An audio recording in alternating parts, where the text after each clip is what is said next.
Malam ini kamu nurut saja sama tante ya. Iya, Tante. Pinter banget kamu. Sekarang cium tante.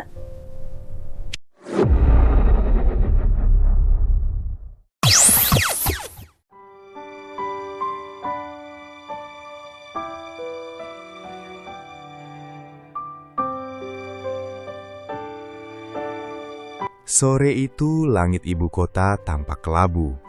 Awan tipis menggantung rendah di antara gedung-gedung tinggi yang berdiri rapat seperti barisan penjaga kota. Jalan raya di depan sebuah warung kopi sederhana dipenuhi suara klakson kendaraan, deru mesin motor, dan langkah orang-orang yang pulang dari kantor. Di pinggir jalan itulah berdiri sebuah warung kopi kecil beratap seng. Bangkunya hanya beberapa, mejanya kayu tua yang mulai pudar warnanya. Namun tempat itu selalu ramai karena letaknya tepat di tengah jalur lalu lintas kota. Di salah satu meja dekat jalan itu duduk dua pemuda, Sandi dan Rizal. Keduanya baru saja menyelesaikan pekerjaan harian mereka sebagai karyawan gudang di kawasan industri pinggiran kota. Kemeja kerja mereka sudah kusut, lengan digulung hingga siku, dan wajah mereka terlihat lelah setelah seharian bergelut dengan pekerjaan berat. Namun segelas kopi hitam panas di tangan mereka membuat suasana terasa lebih santai. Sandi menyesap kopinya perlahan, lalu meletakkan gelas di meja. "Ramai sekali kota hari ini," katanya pelan sambil memandangi kendaraan yang terus melintas. Rizal tertawa kecil. Seolah kota ini tidak pernah tidur. Pagi macet, siang macet, malam juga macet. Pemilik warung, seorang pria tua bernama Pak Harun, sedang sibuk menuangkan kopi di balik meja kayu kecil. Aroma kopi yang baru diseduh menyebar di udara, bercampur dengan bau asap kendaraan dari jalan raya. Beberapa pelanggan lain juga duduk di warung itu. Sebagian berbincang, sebagian lagi hanya diam sambil memainkan ponsel. Sandi kembali bersandar di kursinya. "Kopi di sini memang paling nikmat setelah kerja," ujarnya. Rizal mengangguk setuju. "Murah juga. Kalau di kafe mahal di pusat kota, uang satu hari kerja bisa habis hanya untuk 2 cangkir." Mereka berdua tertawa kecil. Sore semakin gelap. Lampu-lampu jalan mulai menyala satu persatu. Tiba-tiba, suara mesin mobil mewah terdengar mendekat. Sebuah mobil BMW berwarna merah marun meluncur perlahan di jalan yang ramai itu. Catnya mengkilap terkena cahaya lampu kota. Mobil itu melambat, lalu berhenti tepat di depan warung kopi tempat Sandi dan Rizal duduk. Kedua pemuda itu spontan menoleh. Rizal mengerutkan kening. "Mobil mahal sekali berhenti di warung ini," gumamnya heran. Sandi juga menatap mobil tersebut dengan rasa penasaran. Pintu mobil terbuka perlahan. Seorang wanita turun dari dalamnya.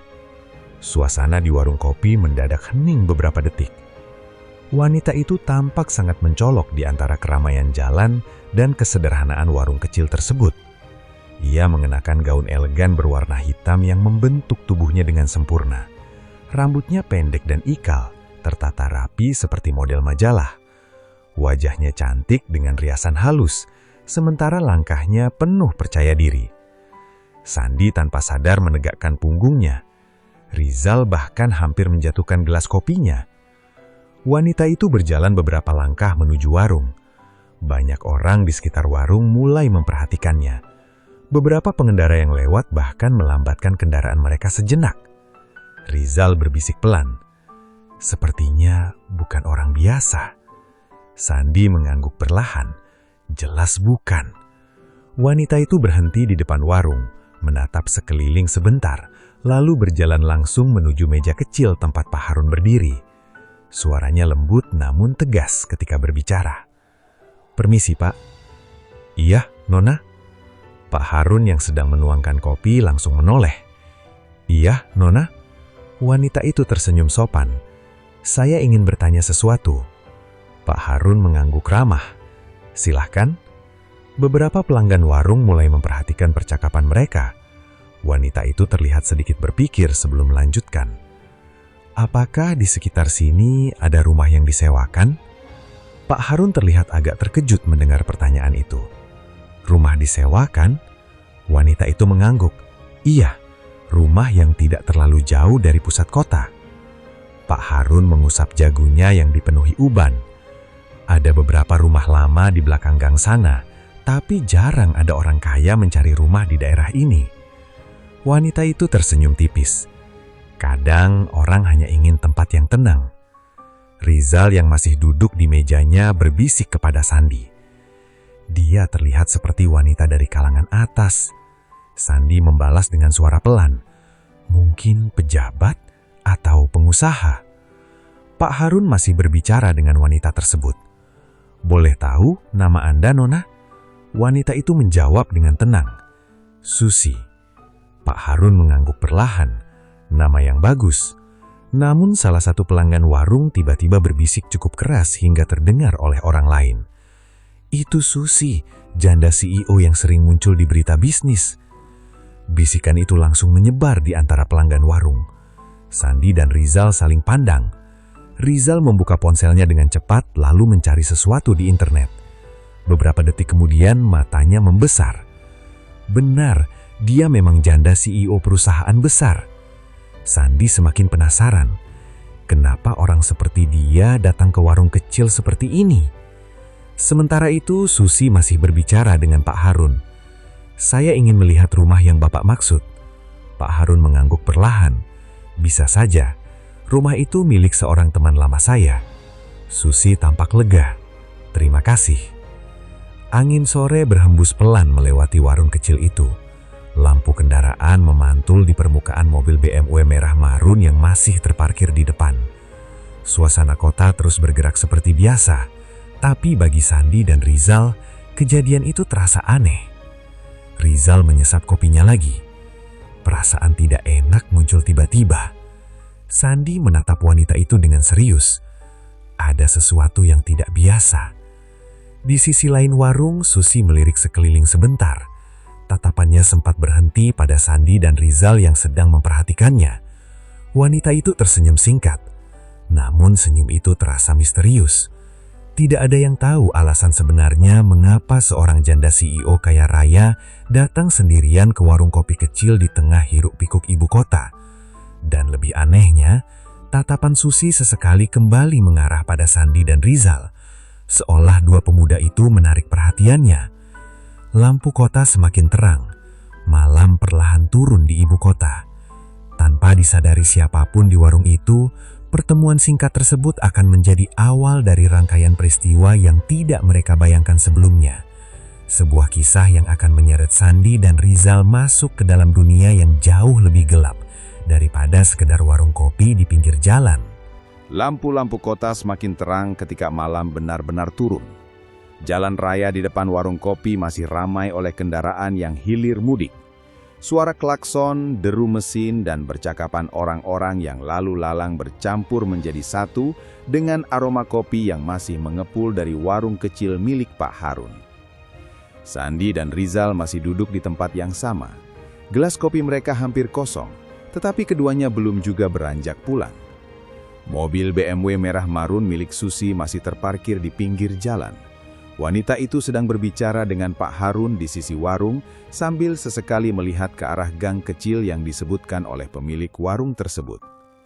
Rizal menatap situasi itu sambil menghela napas panjang. Aneh sekali melihat orang seperti dia datang ke tempat seperti ini, gumamnya. Sandi mengangguk pelan. Biasanya orang kaya memilih kafe mewah, bukan warung pinggir jalan. Rizal menatap wanita itu sekali lagi sebelum menyesap sisa kopinya. Mungkin ada alasan tertentu. Percakapan mereka terhenti ketika dua sosok pemuda muncul dari ujung jalan yang agak gelap. Langkah mereka terlihat tergesa-gesa. Kemeja mereka kusut, wajah mereka tampak kesal dan napas mereka masih terengah-engah seperti baru saja mengalami sesuatu yang tidak menyenangkan. Sandi memperhatikan dengan seksama. Sepertinya mereka baru saja bertengkar. Rizal menyipitkan mata mencoba mengenali kedua pemuda itu. Beberapa detik kemudian ia langsung berseru pelan. Itu Soleh dan Abdul. Sandi menoleh cepat. Kedua pemuda yang berjalan mendekati warung itu memang dikenal oleh mereka. Soleh dan Abdul tinggal di kampung yang tidak terlalu jauh dari tempat mereka biasa berkumpul. Soleh bertubuh tinggi kurus dengan rambut pendek yang selalu terlihat berantakan, sementara Abdul lebih pendek tetapi tubuhnya lebih kekar. Ketika mereka semakin mendekat, wajah mereka tampak jelas dipenuhi emosi. Sandi berdiri setengah dari kursinya. Soleh yang sedang berjalan langsung menoleh. Matanya tampak merah karena marah. Sandi? Abdul juga berhenti ketika melihat mereka. Tanpa ragu mereka berdua berjalan menuju meja tempat Sandi dan Rizal duduk. Pak Harun yang melihat mereka datang langsung bertanya dari balik meja. Kalian terlihat seperti baru saja berlari. Ada masalah? Soleh menarik kursi dan duduk dengan keras. Ada masalah besar. Abdul berdiri di sampingnya sambil mengusap wajahnya yang berkeringat. Rizal menatap mereka dengan heran. Apa yang terjadi? Soleh menggenggam tangannya di atas meja. Kami baru saja dipalak. Sandi mengerutkan kening. Dipalak? Abdul mengangguk kesal. Anak-anak kampung sebelah. Suasana meja itu langsung berubah tegang. Rizal bersandar ke kursinya. Di mana? Soleh menjawab dengan suara berat. Di gang perbatasan, dekat jembatan tua. Sandi tahu tempat yang dimaksud.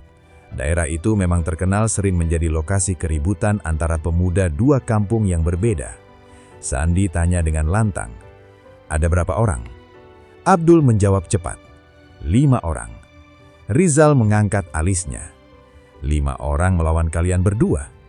Soleh tersenyum pahit. Mereka tidak hanya meminta uang. Sandi menatap wajahnya dengan serius. Apalagi yang mereka lakukan? Soleh menunduk sebentar, seolah menahan emosi yang mendidih di dalam dadanya. Mereka mendorong kami, menendang tas kami, dan mengambil semua uang yang kami bawa. Abdul menambahkan dengan suara penuh kemarahan. Mereka bahkan menertawakan kami sebelum pergi. Meja kecil di warung itu terasa semakin panas oleh emosi yang muncul. Sandi menghela napas panjang. Berapa uang yang mereka ambil? Soleh menjawab singkat. 300.000. Rizal bersiul pelan. Itu bukan jumlah kecil.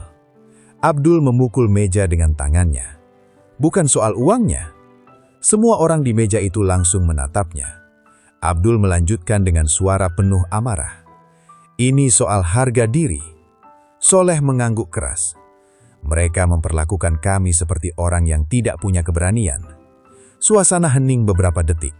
Sandi menatap kedua temannya itu dengan serius. Lalu, apa rencana kalian?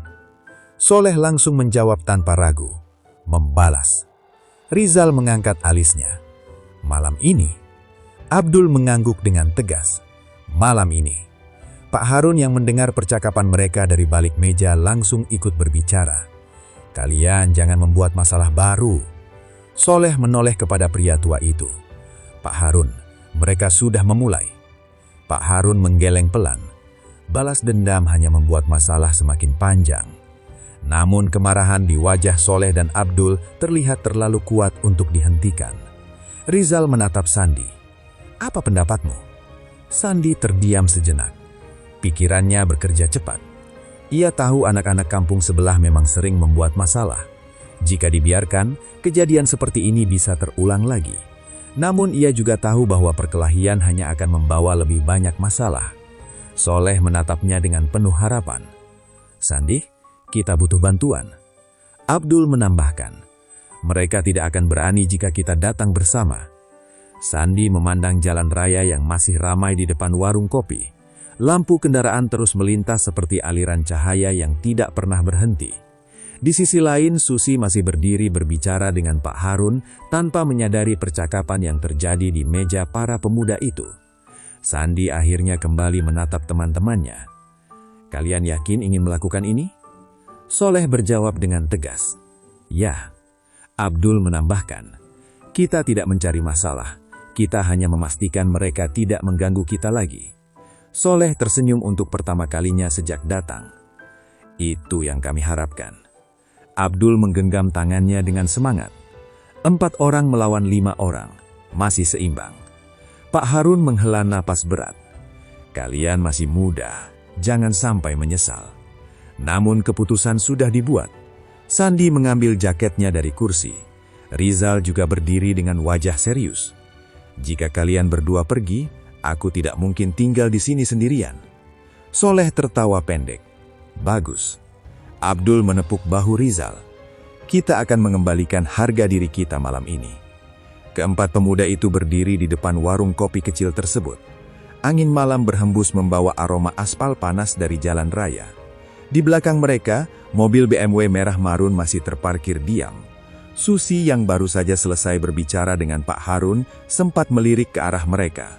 Tatapannya memperhatikan keempat pemuda yang sedang bersiap meninggalkan warung itu. Namun tidak ada satupun dari mereka yang menyadari bahwa wanita itu sedang mengamati. Sandi berjalan lebih dulu menuju arah gang gelap di ujung jalan. Soleh dan Abdul mengikuti di belakangnya. Rizal berjalan paling akhir.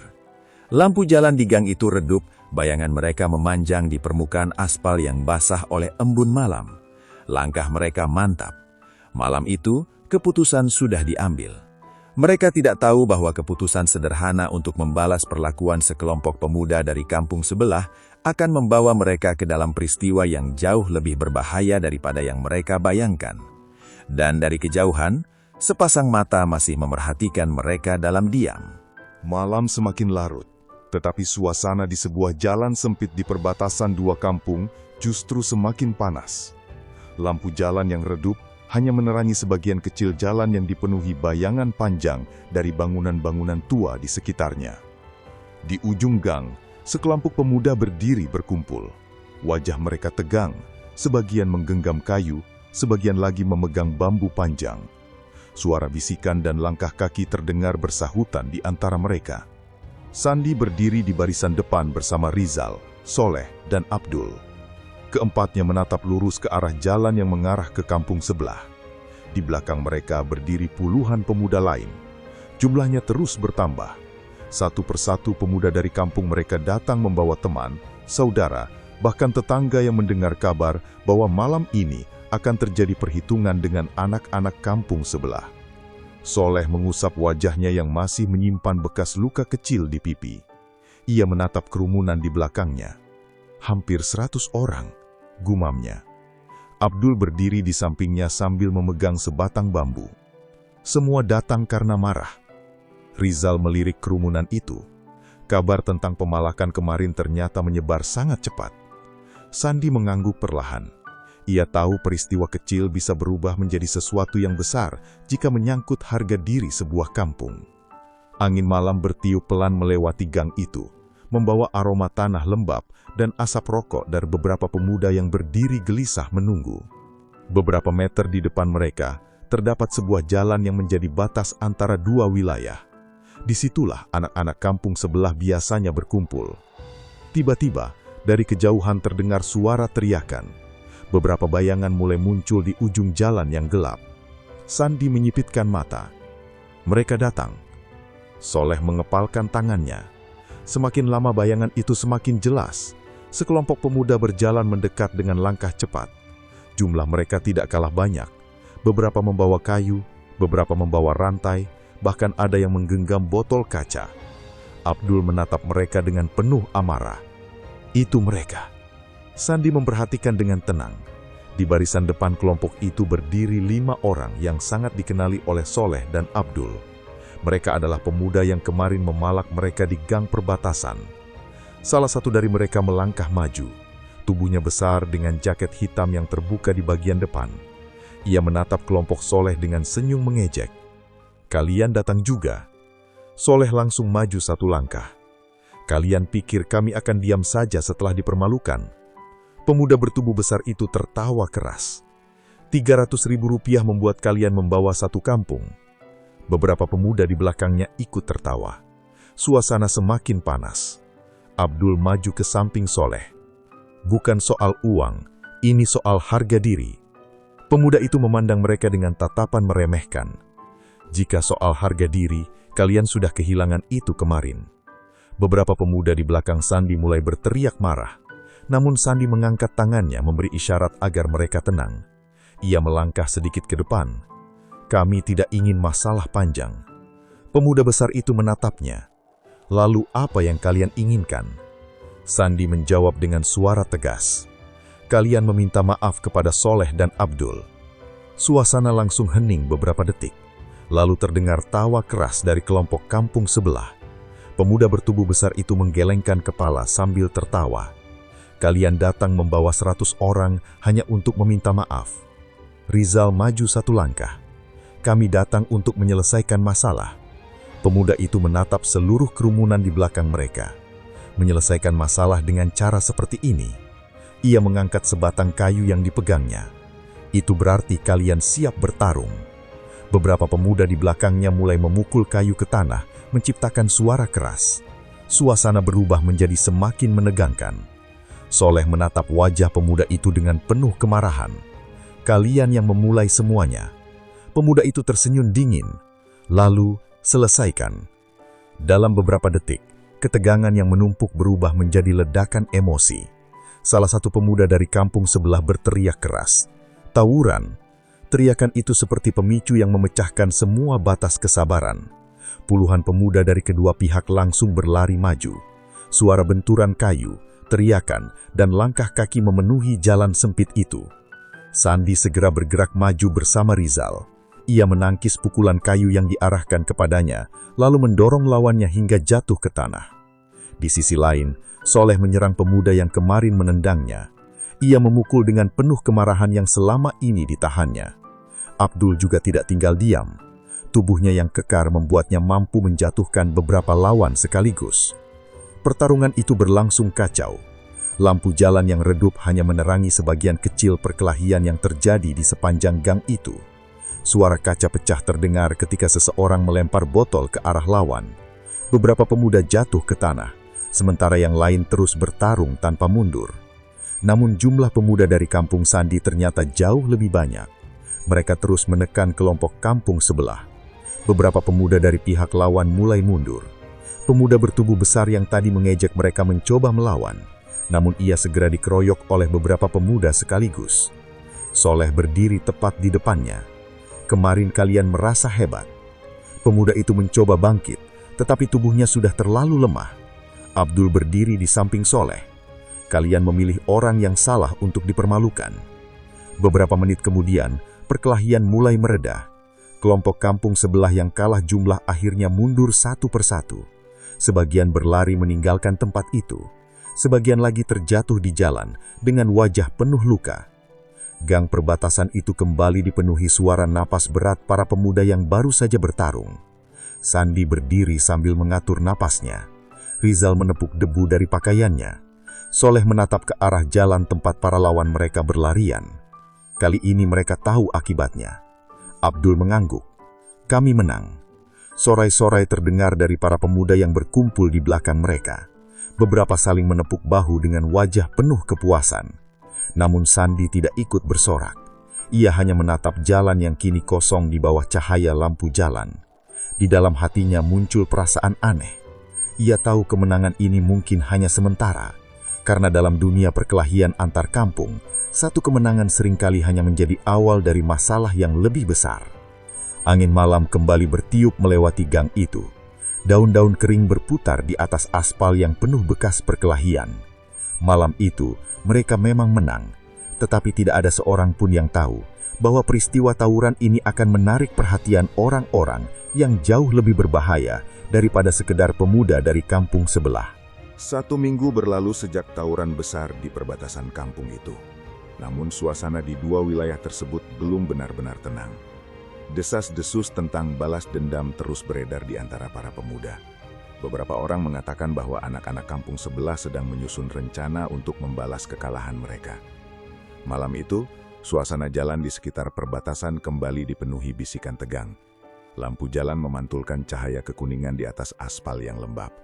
Angin malam bertiup membawa suara langkah kaki dari gang-gang sempit. Sandi berdiri bersama Abdul di sebuah sudut jalan. Mereka tidak sendiri. Sekitar 30 pemuda dari kampung mereka berkumpul dengan wajah serius. Beberapa membawa bambu, sebagian menggenggam kayu panjang. Abdul memandang ke arah ujung jalan dengan tatapan tajam.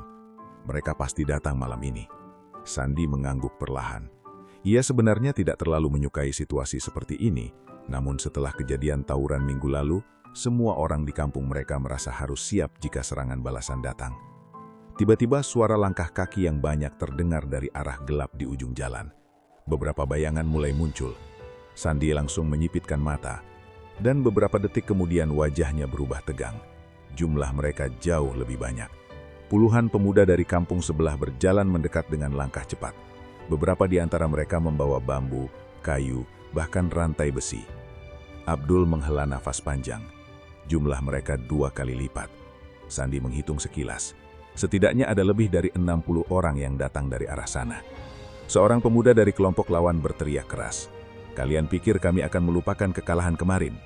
Beberapa pemuda di belakangnya langsung memukul kayu ke tanah, menciptakan suara keras yang memantul di sepanjang jalan. Abdul menatap mereka dengan wajah keras. "Kalian yang mencari masalah." Pemuda itu tertawa sinis. "Dan malam ini, kami yang akan menyelesaikannya." Teriakan demi teriakan mulai terdengar dari kedua kelompok. Suasana memanas dengan cepat. Beberapa pemuda dari kampung Sandi mulai mundur sedikit ketika melihat jumlah lawan yang sangat banyak. Namun sebelum siapapun sempat berpikir panjang, salah satu pemuda dari kelompok lawan berteriak, "Serang!" Puluhan orang langsung berlari maju. Suara benturan kayu dan teriakan keras memenuhi jalan sempit itu. Sandi mencoba melawan beberapa orang yang menyerangnya, tetapi jumlah mereka terlalu banyak.